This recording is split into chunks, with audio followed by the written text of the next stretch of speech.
What more can be said about this grand and incredibly successful franchise that I've not already mentioned in previous videos?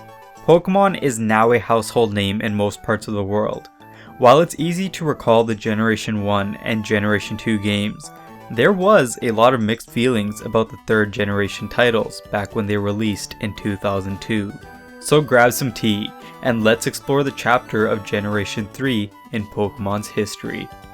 Development of the 3rd generation began with Pokemon Ruby and Sapphire. Developed by Game Freak and Nintendo, this new set of games was directed by Junichi Masuda, who replaced Satoshi Tajiri as director.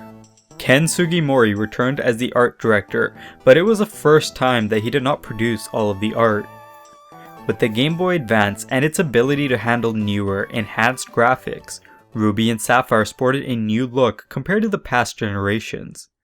It reintroduced the choice to pick a female or male protagonist, like Pokemon Crystal, a new region completely separated from Johto and Kanto, new gyms and characters, and above all else, brand new Pokemon. The basic philosophy of communication in Pokemon was still there in the games.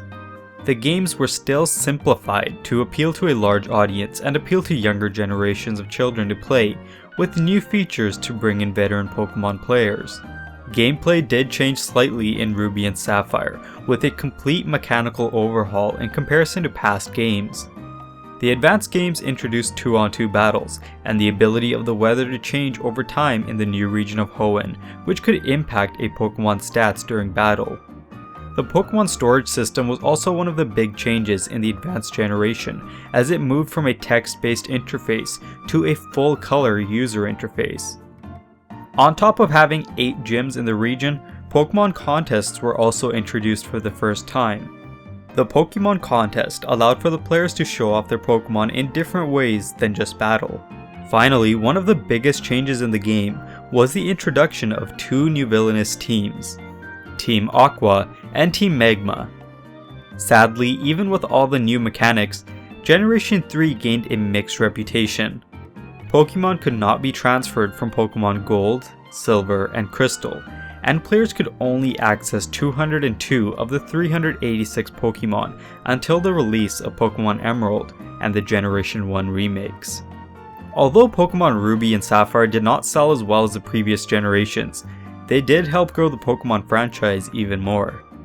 Pokemon Emerald would release 2 years later as more of a director's cut to the previous set of games, and would introduce the Battle Frontier.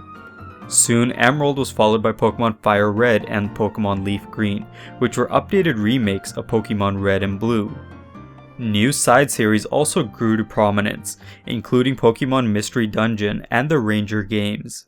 2016 is soon upon us, which also marks 10 years to the date of the end of the 3rd generation of Pokemon.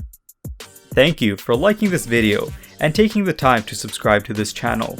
If you would further like to support this channel for more content in the near future, be sure to check us out on Patreon and our social media pages. Until next time, happy gaming.